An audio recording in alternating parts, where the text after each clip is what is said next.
Hello guys, तो स्वागत है आप सभी का पीएस एक्सप्लेन चैनल में।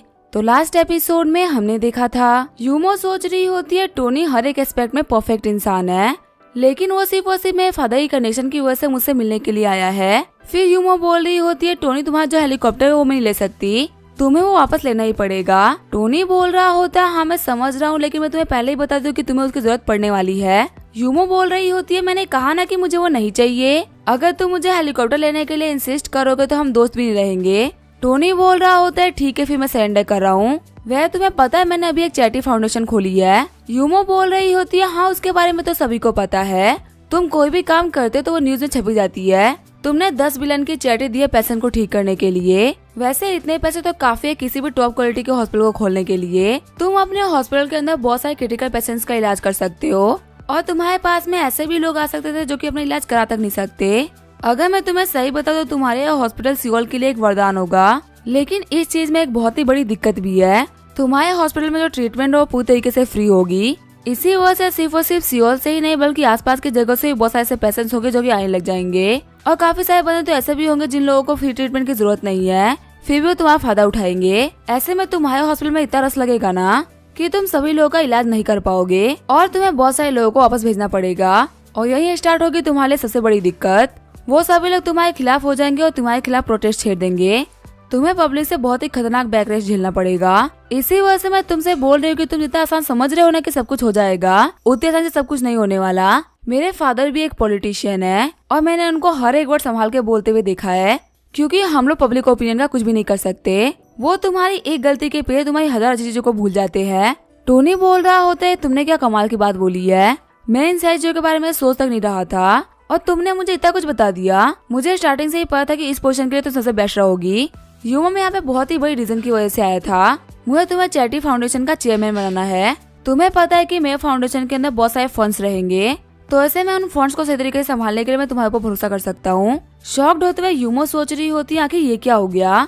स्टार्टिंग से लेके अभी तक मैं ये सोच रही थी कि मेरे फादर के कंडीशन का फायदा उठाने के लिए मुझे बुला रहा है, पर उल्टा इसने मुझे 10 बिलियन दे दिया और चेयरमैन की पोजीशन दे दी। इसको मेरे फादर की कंडीशन से कोई भी लेना देना नहीं है। टोनी बोल रहा होता है यूमो मुझे पता है कि तुम्हारे दिमाग में हजार चीज चल रही होगी, सबसे बड़ी ये चीज कि मैं तुम्हें 10 बिलियन के फंड को तुम्हें क्यों दे रहा हूँ। हम दोनों तो एक दूसरे को सही तरीके से जानते तक नहीं है, लेकिन इसका मेरे पास में बहुत ही सॉलिड रीजन है। 1 महीने पहले मैंने तुम्हें एक लग्जरी हेलीकॉप्टर गिफ्ट किया था, लेकिन तुमने उसको एक्सेप्ट नहीं करा। यहाँ तक कि हेलीकॉप्टर को देखने के बाद ही तुमने मुझे कॉल करके साफ साफ मना कर दिया कि तुम वो नहीं लेने वाली। ये शो करता है कि तुम्हारे पास में एक नोबल कैरेक्टर और इंटीग्रिटी है, तुम्हें किसी भी चीज को लेके कोई भी लालच नहीं है, और वैसे भी पहले तुम्हें पुलिस ऑफिसर रह चुकी हो। तुम्हारे पास में काफी कमाल का सेंस ऑफ जस्टिस है, और अब जबकि तुमने रिजाइन कर दिया तो तुम्हें एक नई जॉब मिल जानी चाहिए। मेरा तो यही मानना है कि एक चैरिटी चेयरमैन की पोजीशन तुम्हारे लिए बेस्ट रहेगी। और तुमने बोला ना कि मेरे ऊपर बैकलैश आएगा, इसका भी मेरे ऊपर कोई फर्क नहीं पड़ने वाला। मैं अपनी तरफ से पैसे दे रहा हूँ बीमार पेशेंट को ठीक करने के लिए, और जब तक उस पैसे से पेशेंट ठीक होते रहेंगे तब तक वो भले मुझे शुक्रिया बोले या गाली दे, मुझे कोई फर्क नहीं पड़ने वाला, क्योंकि मेरे दिल को पता होगा कि मैंने एक बहुत ही अच्छा काम किया है। और इसी बात के ऊपर हमेशा भरोसा कायम रखने के लिए मैं ये पोजीशन तुम्हें दे रहा हूँ, क्योंकि बाकी लोगों का पता नहीं कि वो पैसे को सही जगह पे यूज करेंगे कि नहीं करेंगे, पर तुम पक्का से सही जगह ही यूज करोगी। खुश होते हुए यूमो बोल रही होती है तो फिर क्या ये वो रीजन था जिसकी वजह तूने मुझे डिनर पे इन्वाइट करा है। टोनी बोल रहा होता है हाँ एग्जैक्टली यही वो रीजन था। यूमो सोच रही होती है टोनी ने मुझे हेलीकॉप्टर भेज के इवोल्यूट किया है, ये देख रहा था कि आखिर मेरा कैरेक्टर कितना नोबल है, पर ये यहाँ पे सब कुछ आम लोगों के लिए कर रहा है। सच में ये अपने पैसे को किसी भी ऐसे बंदे के हाथ में नहीं दे सकता जो कि उस पैसे को खुद के लिए यूज कर ले। टोनी की सोच यहाँ पे कितनी अच्छी थी, फिर भी मैं उसको कितना गलत समझ रही थी। आखिर मैं इतनी नैरो माइंडेड इंसान कब बन गई। हम दादा यूमो की अफेक्शन 10 पॉइंट से बढ़ गई होती है और उसकी करंट अफेक्शन होती है 90 पॉइंट्स। यूमो बोल रही होती है टोनी मुझे माफ कर दो, मैंने तुम्हें यहाँ पे मिसजज कर लिया है। टोनी बोल रहा होता है क्या मुझे मिसजज किया, लेकिन तुमने ऐसा कब करा। यूमो बोल रही होती है मैं मानती हूँ कि मैं पहले पुलिस ऑफिसर रह चुकी हूँ, लेकिन इससे मेरे पास कुछ ज्यादा पैसे नहीं आए और मेरे को पैसे को हैंडल करना नहीं आता, तो आगे इतने बड़े बड़े फंड्स को मैं हैंडल कैसे करूंगी। टोनी बोल रहा होता है तुम्हें इन पैसों को संभाल के थोड़ी ना रखना है, तुम्हें इन पैसों को खर्च करना है बस सही जगह पे। जब तक ये पैसे सही जगह पर जाते रहेंगे तब तक भले कितना ही खर्च क्यों ना हो जाए कोई फर्क नहीं पड़ने वाला। तुम्हें इन फंड्स को लेके और खर्चे को लेके कोई भी टेंशन करने की जरूरत नहीं है। मैंने इस कार्ड के अंदर 10 बिलियन डॉलर डलवा दिए हैं, तुम इसे रख सकती हो मोमो, बाद में मैं तुम्हें तुम्हारी टीम से ही मिलवा दूंगा जो कि तुम्हारे चैरिटी के वर्क के अंदर हेल्प किया करेंगे। यूमो सोच रही होती है टोनी मुझे 10 बिलियन डॉलर दे रहा है, लेकिन न ये कोई एग्रीमेंट साइन करवा रहा है, न इसने कोई लीगल प्रूफ रखे हैं। ये कार्ड में मुझे पैर डाल के ऐसे ही दे रहा है। क्या सच में टोनी मेरे ऊपर इतना भरोसा करता है? हम तथा यूमो की अफेक्शन 1 पॉइंट से और बढ़ गई होती है। कार्ड को एक्सेप्ट करते हुए यूमो सोच रही होती है, आज मुझे समझ आया क्या अगर कोई आपके ऊपर भरोसा करता है तो आपको कैसा फील होता है। हम तथा यूमो की अफेक्शन 1 और पॉइंट से बढ़ गई होती है और उसकी करंट अफेक्शन होती है 92 पॉइंट्स। यूमो सोच रही होती है, वैसे अभी टोनी ने मुझे मोमो कह के पुकारा। वैसे टोनी मुझसे छोटा है, लेकिन ये मुझे मेरे निकनेम से पुकारा है और पता नहीं क्यों मुझे भी इसके मुंह से मोमो सुनने काफी अच्छा लग रहा है। वही टोनी सोच रहा होता है, इसे क्या हो गया, आखिर इतनी खुश क्यों हो रही है। सीन चेंज होता है, मैं हुडा यूनिवर्सिटी का सीन दिखाया जाता है। हम तथा टीचर बहन को जो कि बोल रहे होते आज तो काफी लेट हो गया है, मैंने निया को बच्चों को रिक्रूट करने के लिए छोड़ दिया था, पता नहीं उसने क्या किया होगा। मैं अभी उसको कॉल करके पूछता हूँ। कॉल करते हुए टीचर बहन बोल रहे होते, निया आखिर जो रिक्रूटमेंट की प्रोसेस थी वो कैसे चल रही है, कहीं कोई दिक्कत तो नहीं आई ना। निया बोल रही होती है, टीचर बहन जो रिक्रूटमेंट थी ना उसके अंदर हम लोगों को काफी कमाल की सक्सेस मिली है, पर यहाँ पे सिर्फ और सिर्फ एक ही दिक्कत है, मुझे पता नहीं था कि यहाँ पे क्या सैलरी फिक्स करनी है। मैंने एक लमसम अमाउंट तो दे दिया है, लेकिन सैलरी को आप फिक्स करेंगे। और हाँ, हमारी जो रिक्रूटमेंट की लोकेशन थी वो मैंने चेंज कर दिया है। वहाँ पे हमारी वजह से बाकी सारी कंपनीज को काफी सारी दिक्कतें आ रही थी, इसी वजह से अब मैं एक्टिविटी सेंटर में आ चुकी हूँ। अगर आपके पास में टाइम हो तो आप एक्टिविटी सेंटर में आकर सब कुछ देख लीजिए। टीचर बहन सोच रहे होते क्या एक्टिविटी सेंटर, आखिर निया ने लोकेशन क्यों चेंज कर दी। सच में जो यंग बच्चे होते हैं उनका हम कुछ भी नहीं कर सकते, उनका जो मन करता है वो वही करते हैं, उनको किसी भी काम को करने के पीछे रीजन नहीं चाहिए होता। निया ने भी ऐसे ही बिना बताए लोकेशन को चेंज कर दिया। एक इतनी ओपन स्पेस के अंदर तो हमारे पास में कोई आ नहीं रहा था, जबकि वहाँ पे बाकी सारी कंपनीज को लोग चेक कर रहे थे। ऐसे में एक्टिविटी हॉल में आना जहाँ पे कोई ज्यादा तक नहीं है, ऐसे रिमोट एरिया में जाने का क्या ही मतलब। लेकिन जैसे ही वो एक्टिविटी सेंटर में आते वो काफी ज्यादा शॉर्ट हो जाते हैं। टीचर बहन बोल रहे होते हैं, आखिर इतने सारे लोग कहाँ से आ गए। वहाँ पे सभी लोग बोल रहे होते हैं, हेलो मिस्टर बैन। बैन पाकर सोच रहे होते, मेरे टाइम पे तो ये बंदा नहीं आ रहा था, आखिर निया ने इतने सारे बंदों को रिक्रूट कैसे कर लिया। फिर वो निया के पास में आते हुए बोल रहे होते, निया के इतने सारे बंदों को तुमने रिक्रूट करा है। निया बोल रही होती है, हाँ मिस्टर बैन, इन सारे लोगों को मैंने रिक्रूट करा है। आप जब गए थे तो शाम होने वाली थी और इतने कम टाइम के अंदर मैं सिर्फ और सिर्फ इतने ही लोगों को रिक्रूट कर पाई। मैं जानती हूँ कि मैं इतनी केबल नहीं हूँ, अगर आपको मेरी गलती पे डांटना है तो आप मुझे डांट सकते हैं। बैन पाकर बोल रहे होते, नहीं तुमने यहाँ पे काफी अच्छा काम किया है, मेरे को तो बस इतना जानना है कि तुमने इतने सारे बंदों को रिक्रूट कैसे कर लिया, क्योंकि हमारे कॉलेज में तो इतने सारे बंदे भी नहीं है। निया बोल रही होती है, यहाँ पे स्टूडेंट यूनियन वालों ने मेरी काफी ज्यादा हेल्प करी है। सबसे पहले मैंने कुछ काउंसिल के बंदों को रिक्रूट कर लिया और फिर उन लोगों का यूज करते हुए काउंसिल तक पहुँच गई और काउंसिल का यूज करते हुए हम लोगों ने हर एक बंदे को ज्वाइन करवा लिया, क्योंकि आपको तो पता ही है हर एक डिपार्टमेंट के हेड काउंसिल मेंबर्स है और बाकी सारे बच्चे अपने हेड्स की बात काफी तरीके से मानते हैं। एक बंदा 2 बंदों को लेके आए और 2 बंदे 4 बंदों को लेके आए और सिर्फ इसी वजह से हमारे पास में एक ही पल में बहुत सारे बंदे हो गए। टीचर बहन बोल रहे होते हैं, निया तुमने तो कहा था ना कि तुमने अभी तक सैलरी डिसाइड नहीं करी है, तो आखिर तुमने हमें बोर्ड के ऊपर क्या लिखा है, वहाँ पे तो शायद से सैलरी और बाकी सारे बेनिफिट्स के बारे में ही लिखा हुआ है ना। निया बोल रही होती है, हमें ज्वाइन करने के बाद में बहुत सारे ऐसे स्टूडेंट्स थे जिन लोगों ने सैलरी और बाकी सारी चीजों के बारे में बात करना स्टार्ट कर दिया। जब वो मुझसे आके पूछ रहे थे तो मेरे पास उनको आंसर करने के लिए कोई भी जवाब नहीं था और वहीं आप भी मेरे पास में नहीं थे, तो इसी वजह से मैंने अपने हिसाब से एक रफ फिगर लिख दिया। मेरे हिसाब से ये जो सैलरी है इतनी भी हाई नहीं है, ये काफी ज्यादा एवरेज सैलरी है। क्या मैं जो सैलरी है वो कम लिख दी है। बैन पाकर सोच रहे होते क्या ये सैलरी ज्यादा नहीं है, मुझे ये काम करते हुए 25 साल हो चुके हैं और अभी तक जो मेरी सैलरी वो सिर्फ और सिर्फ $8,000 ही है। इन बच्चों ने कभी घर नहीं चलाया है, इसी वजह से इन लोगों को पता ही नहीं कि घर चलाने की कॉस्ट क्या होती है और इसी वजह से इन लोगों को 8,000 भी कम ही लग रहे हैं। वैसे निया ने यहाँ पे बहुत सारे बंदों को रिक्रूट कर लिया है, इतने सारे बंदों की तो शायद हम लोग को जरूरत भी नहीं थी। हमारी जो फाउंडेशन है वो एक न्यूली फाउंड फाउंडेशन है, इतना तो हम काम नहीं दे पाएंगे जितना कि हम लोगों को इनको पैसा देना पड़ेगा। टोई ने मेरे ऊपर कितना भरोसा करके मुझे ये काम दिया था, लेकिन मैंने यहाँ पे सब कुछ खराब कर दिया। लगता है मेरे पास में इतनी एबिलिटी ही नहीं कि मैं प्रोफेसर क्या कुछ बन सकूं। सच में मैं यहाँ पे पूरी तरीके से फेल हो गया। सीन चेंज होता है, हम देखते हैं टोनी को जो कि बोल रहा होता है, टीचर बहन जो रिक्रूटमेंट की प्रोसेस थी वो कैसे चल रही है, आजकल तो आप काफी ज्यादा बिजी होंगे। टीचर बहन बोल रहे होते हैं, सब कुछ काफी अच्छा रहा, हमारे पास में बहुत सारे लोग आए हैं रिक्रूटमेंट के लिए। टोनी बोल रहा होता है, ये तो काफी अच्छी बात है, वैसे मैं भी यूनिवर्सिटी में ही हूँ, मैं किसी को अपने साथ में लेके आ रहा हूँ जिनसे मुझे आप लोगों को मिलवाना था। बैन पाकर बोल रहे होते हैं, आखिर तुम किसको लेके आ रहे हो। टोनी बोल रहा होता है, ये हमारे फाउंडेशन की चेयरमैन होंगी, आप लोग बिल्कुल भी टेंशन मत लो, ये काफी ज्यादा कमाल की चेयरमैन बनेंगी। ये हमारे चेयरमैन चू तेंगू की बेटी है, तो इसी वजह से इनसे थोड़ा रिस्पेक्टफुल रहना, इसके सामने गलती करना थोड़ा भारी पड़ सकता है। बैन पाकर बोल रहे होते क्या चू तेंगू की बेटी। टोनी ने आखिर इस बंदे का नाम क्यों लिया, आखिर ये बंदा है कौन। तभी निया बोल रही होती है, टीचर बैन क्या आप चू तेंगू को नहीं जानते हो, वो तो हमारे सियोल के एक बहुत ही पॉपुलर पॉलिटिशियन है ना, उनके पास में सियोल में काफी हाई रैंक है। शॉक्ड होते हुए बेन पार्कर बोल रहे होते हैं क्या टोनी यहाँ पे उस चू तेंगुई की बात कर रहा है, वो तो हमारे सियोल के सबसे ज्यादा पावरफुल लोगों में से एक है।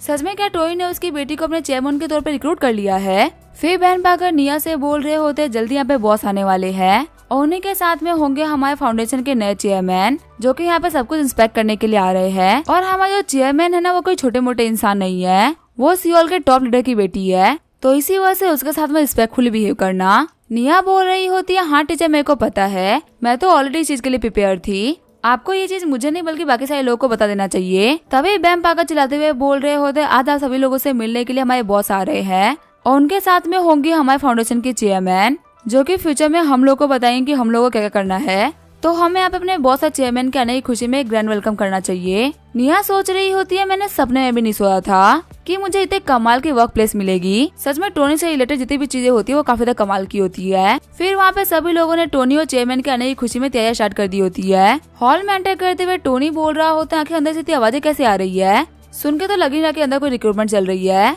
ऐसा लगा कि अंदर कोई पार्टी चल रही हो। अंदर हम देखते हो सभी लोग बोल रहे होते हैं मिस्टर स्टार्क आपका वेलकम है। वही यूमो के आने की खुशी में उन लोगों ने एक बैनर बना दिया होता है। टोनी सोच रहा होता है मैंने यहाँ पे 1 मिनट पहले टीचर बेन को कॉल किया था, सिर्फ 1 मिनट के अंदर उन्होंने इतनी अरेंजमेंट कैसे करवा ली, कहे तो नहीं कि उन्होंने किसी ऑर्केस्ट्रा के बंदों को रिक्रूट करा लिया हो। वो भूल तो नहीं कहना कि ये फाउंडेशन का काम है, ना कि किसी इवेंट और ऑर्केस्ट्रा का।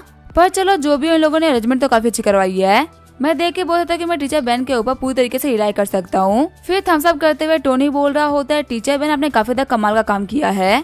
बेन पार्कर बोल रहे होते तारीफ करने के लिए शुक्रिया। फिर बेन पार्कर बोल रहे होते हेलो चेयरमैन चू, मैं हूँ बेन पार्कर फाउंडेशन का डायरेक्टर, उम्मीद है कि फ्यूचर में हम लोग काफी ज्यादा कमाल का काम करेंगे। तभी निया आगे आते हुए बोल रही होती है हेलो चेयरमैन चू, मेरा नाम है निया, मैं हूँ फाउंडेशन के एचआर डायरेक्टर, आज जाकर रिक्रूटमेंट को हमने ही संभाला है। यूमो बोल रही होती है टोनी तुमने तो बोला था कि इस फाउंडेशन को एस्टेब्लिश ज्यादा टाइम नहीं हुआ है, तो आखिर तुम्हारे पास में इतनी लंबी चौड़ी टीम कहाँ से आ गई? हर एक नए बिजनेस वालों के पास में तो टीम की काफी ज्यादा कमी होती है, तो आखिर इतने सारे लोग तुम्हारे पास में क्या कर रहे हैं? टोनी बोल रहा होता है मैं बिल्कुल भी झूठ नहीं बोल रहा, सच में मैंने ये फाउंडेशन अभी भी स्टार्ट करी है। जब मैंने लेक्चर के दिन डोनेशन करने की बात बोली थी तभी से तो ये न्यूज में आया था। यूमो सोच रही होती है हाँ टोनी बोल तो सही रहा है, टोनी जो भी कुछ करता है वो न्यूज में बहुत जल्दी आ जाता है, तो इसका मतलब इस फाउंडेशन को स्टार्ट हुए सिर्फ और सिर्फ 2 ही दिन हुए हैं। यहाँ की अरेंजमेंट को देखते हुए मैं एक बात तो बोल सकती हूँ, टोनी उसे भी कैपेबल है जितना कि मैंने सोचा था। मैंने अपनी पूरी की पूरी लाइफ के अंदर ऐसा इंसान कभी नहीं देखा।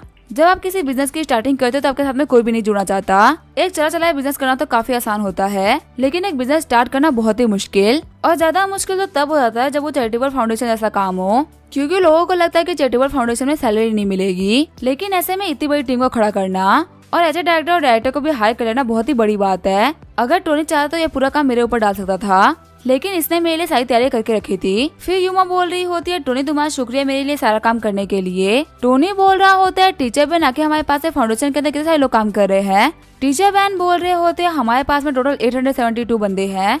यूमा बोल रही होती है हमारा जो स्टाफ है वो तो काफी बड़ा हो गया है, हम एक बिल्डिंग के अपार्टमेंट के अंदर अपना काम स्टार्ट नहीं कर सकते, हमें एक ऐसा ऑफिस है जहाँ पे काफी सारी स्पेस हो, और सियोल में ऐसी जगह ढूंढना काफी ज्यादा मुश्किल होने वाला है। टोनी बोल रहा होता है ये तो बहुत ही आसान है, हम एक काम करते हैं एक बिल्डिंग खरीद लेते हैं, फिर सभी लोग उसके अंदर काफी आराम से बैठकर काम कर पाएंगे। टोनी सोच रहा होता है मुझे एक और अपॉर्चुनिटी मिल गई पैसा खर्च करने की, जितना इसके ऑफिसर बनने से पहले मैं पैसा खर्च कर दूंगा उतना ही मेरे लिए फायदा हो जाएगा। सच में मैं तो एक जीनियस हूँ।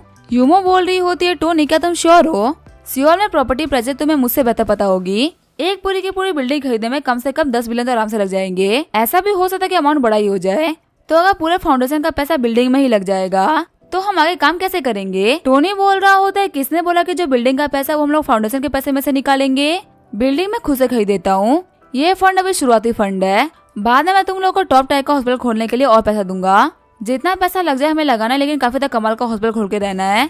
उस हॉस्पिटल में कम से कम इतना बेड होना चाहिए कि पूरे के पूरे कंट्री के पेशेंट भी उसके अंदर आ जाए। मैं सिर्फ और सिर्फ सियोल नहीं बल्कि पूरी की पूरी कंट्री का भला करना चाहता हूँ, और इसके लिए मुझे जो भी कुछ करना पड़ेगा, जितना पैसा लगाना पड़ेगा मैं लगा दूंगा। यूमो सोच रही होती है पर टोनी के पास में लोगों की भलाई करने के लिए एक लॉन्ग टर्म प्लान है। जो नॉर्मली बिलियनर्स होते हैं अपनी फाउंडेशन खुलवाते हैं ताकि वो अपनी पॉजिटिव पीआर करा सके, लेकिन टोनी उन लोगों में से नहीं है। टोनी सच में यहाँ पे लोगों का भला करने के लिए फाउंडेशन खोल रहा है। अगर यहाँ पे ये हॉस्पिटल खड़ा हो गया तो सिर्फ और सिर्फ इस जनरेशन को नहीं बल्कि आने वाली हर एक जनरेशन को उसका फायदा होगा। पहले टोनी को लेके मेरे अंदर काफी सारी गलतफहमियां थी, लेकिन अब मेरे को समझ नहीं आ गया कि मैं एक ऐसी इंसान जो कि टोनी को कभी समझ ही नहीं पाई। असल में टोनी यहाँ पे सभी लोगों के लिए सोच रहा था और बहुत ही बड़ा सोच रहा था। यूमो बोल रही होती है, टोनी प्लीज मुझे माफ कर दो, पहले मेरे अंदर तुम्हारे इंटेंशन को लेकर काफी सारी गलतफहमियां थी। मुझे लगा था कि तुम सिर्फ और सिर्फ अपनी पॉजिटिव पेयर कराने के लिए डोनेशन कर रहे हो, लेकिन तुम्हारे इस लॉन्ग टर्म प्लान को लेकर मेरे पास में कोई भी आइडिया नहीं था। तुम बिल्कुल भी टेंशन मत लो, तुमने मुझे काफी बड़ी जिम्मेदारी दी है और मैं पक्का से इस जिम्मेदारी को काफी तरीके से निभाऊंगी। टोनी सोच रहा होता है, यूमो तुमने बिल्कुल सही गैस किया है। आए दिन इंटरनेट के ऊपर ये चीज वायरल होती है कि टोनी स्टार्क ने अपना पैसा फालतू में खर्च कर दिया और वो इस पैसे का यूज करते लोगों का भला कर सकता था। और मैं ऐसा सुनने काफी ज्यादा बोर हो गया हूँ। कम से कम मेरे इस फाउंडेशन की वजह से कोई मुझे लेके फालतूबाजी तो नहीं करेगा ना। मेरी ये फाउंडेशन सिर्फ और सिर्फ लोगों का मुंह बंद कराने के लिए है। पर अगर तुम्हें लग रहा है कि मैं बहुत ही संत इंसान हूँ तो इसमें कोई भी दिक्कत नहीं है, इसको लेके मैं तो कुछ नहीं कर सकता। टोनी बोल रहा होता है, यूमो मेरी बात को ध्यान से सुनना, मुझे तुम्हारे ऊपर पूरा भरोसा है। यूमो सोच रही होती है, टोनी ने यहाँ पे क्लियर कर दिया है कि वो पब्लिक वेलफेयर के अंदर कम से कम $100 मिलियन खर्च करने वाला है। और भले ही टोनी की सीक्रेट फैमिली से ही बिलोंग करता होगा ना, तभी ये पैसे बहुत ही ज्यादा है, लेकिन फिर भी टोनी ने सभी लोगों से बोला कि वो सिर्फ 10 बिलियन खर्च करेगा। ये टोनी की अच्छाई है। आजकल के टाइम पे जहाँ पे सभी लोग सिर्फ हेल्प करने का दिखावा करते हैं, यहाँ तक कि कुछ लोग तो खाना देने के नाम पे वीडियो बनाकर डाल देते हैं ताकि उन लोगों को फेम मिल सके। ऐसे में टोनी बिना बताए ये सब कर रहा है, यहाँ तक कि पब्लिक के हेट को अपने ऊपर लेके पब्लिक के लिए अच्छा कर रहा है। टोनी ने यहाँ पे प्रूव कर दिया कि ग्रेट लोगों में और आम लोगों में काफी ज्यादा फर्क होता है। आम लोगों को सिर्फ और सिर्फ खुद की पड़ी होती है, वही ग्रेट लोगों को पूरी की पूरी दुनिया की पड़ी होती है। वह तो हमारे चैनल के अंदर बहुत ही अमीर लोग हैं।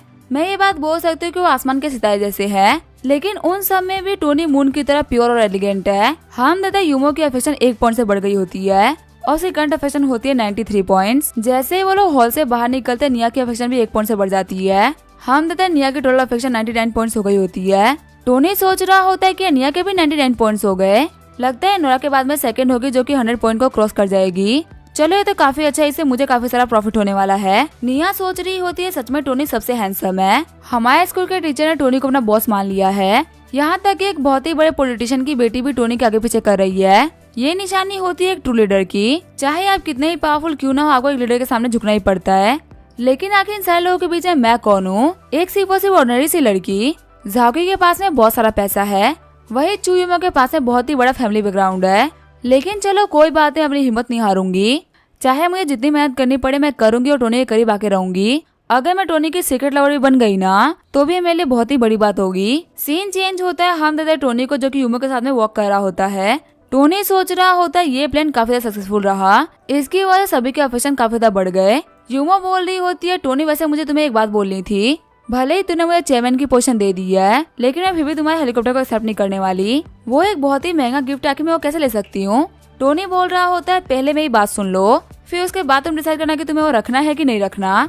वो जो हेलीकॉप्टर वो मेरे नाम पे नहीं है बल्कि चैरिटी फाउंडेशन के नाम पे है। और अब तुम चेयरमैन बन चुकी हो, तो अब तुम पूरे चैरिटी फाउंडेशन को रिप्रेजेंट करोगी। फ्यूचर में तुम काफी ज्यादा बिजी होने वाले, क्योंकि तुम्हें चैरिटी करने के लिए देश के कोने कोने में जाना पड़ेगा। ऐसे में तुम्हारे रेगुलर चीजों में ट्रेवल करना काफी ज्यादा मुश्किल होगा। हेलीकॉप्टर तुम्हारे लिए काफी ज्यादा कन्वीनियंट रहेगा, तुम कहीं भी आ सकती हो। और अभी तो हम लोगों ने सिर्फ और सिर्फ हॉस्पिटल से स्टार्ट किया है। फ्यूचर में हम लोग एजुकेशन के अंदर भी बहुत सारा पैसा डालेंगे। हॉस्पिटल के बाद मैं सोच रहा हूँ कि मैं एक होप प्राइमरी स्कूल खोल दूं, जहाँ पे बच्चों के लिए एजुकेशन ही फ्री होगी। जब सारे बच्चे एजुकेट हो पाएंगे तभी ना सारे बच्चे आगे बढ़ पाएंगे। यूमो सोच रही होती है, टोनी का एम्बिशन तो बहुत ही बड़ा है, लेकिन चाहे कुछ भी हो जाए टोनी कोई गवर्नमेंट नहीं है, वो सिर्फ एक बिजनेसमैन है। अगर वो चैरिटी फाउंडेशन के अंदर इतना सारा पैसा खर्च कर रहा है तो पक्का से उसको बिजनेस के अंदर काफी सारी दिक्कतें आएगी। घर जाने के बाद मैं डैड से टोनी के बारे में बात करूंगी।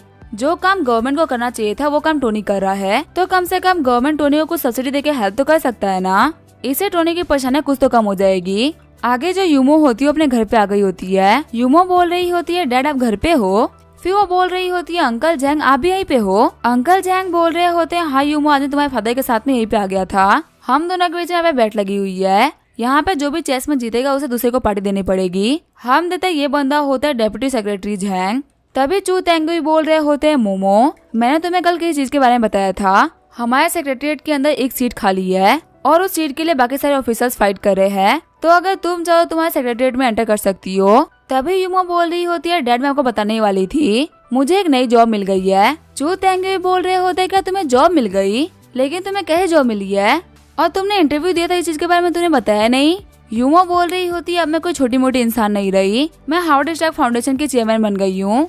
आप मुझे कहते ना कि मुझे आपके कनेक्शन की जरूरत पड़ेगी आगे बढ़ने के लिए। देखिए आपके बिना कनेक्शन के मैंने इतनी बड़ी पोजीशन हासिल कर ली। इसी के साथ में ये एपिसोड यही एंड करेंगे। वीडियो देखने के लिए थैंक यू।